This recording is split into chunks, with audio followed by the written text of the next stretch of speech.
रावळगाव येथील पंचशील नगर परिसरात रमाई आंबेडकर यांची जयंती मोठ्या उत्साहात साजरी करण्यात आली।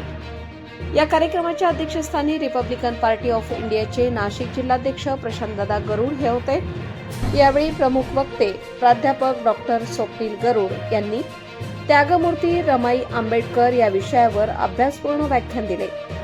रमाई आंबेडकर यांचा जीवन प्रवास हा करुणेचे एक महाकाव्य असल्याचे त्यांनी सांगितले। जन्मापासून मृत्यूपर्यंत रमाई यांनी गरिबी आणि दुःख यांच्यातच आयुष्य व्यतीत केले। गरिबी आणि एकामागोमाग एक आप्तांच्या मृत्यूचे दुःख असे जणू दोन शापच त्यांच्या वाट्याला आले होते। बालपणीच आईवडिलांचे निधन झाल्यानंतर लहान बहीण गौरी व भाऊ शंकर यांची जबाबदारी रमाई यांच्यावर आली।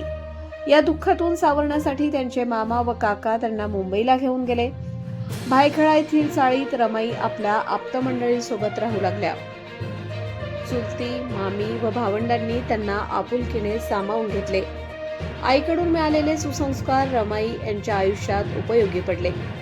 रमाई यांचे रूप, सुस्वभाव व संस्कार यांची चर्चा रामजी आंबेडकर यांच्या कानावर गेली।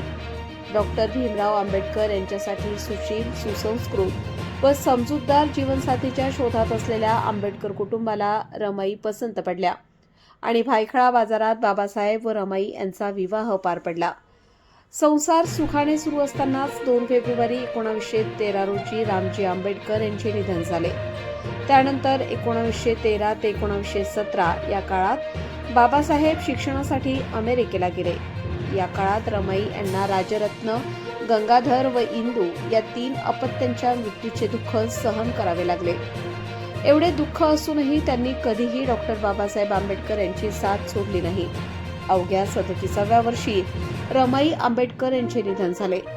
म्हणूनच रमाई माता यांचा त्याग हा सर्वोच्च त्याग असल्याचे प्रतिपादन प्राध्यापक डॉक्टर स्वप्नील गरुड यांनी केले। यानंतर पंचशील नगर तरुण मित्र मंडळाच्या वतीने उपस्थित विद्यार्थ्यांना रमाई आंबेडकर यांची पुस्तके वाटप करण्यात आली। तसेच सर्व समाज बांधवांना सरबत वाटप करून कार्यक्रमाची सांगता करण्यात आली। कार्यक्रमाच्या यशस्वीतेसाठी हंसराज जाधव, गोकुळ पवार, सूरज धिवरे, विनोद गवळी, प्रसाद उशिरे, निलेश आहिरे, ओम वानखेडे, देवांग खरे, विशाल पवार यांनी विशेष परिश्रम घेतले।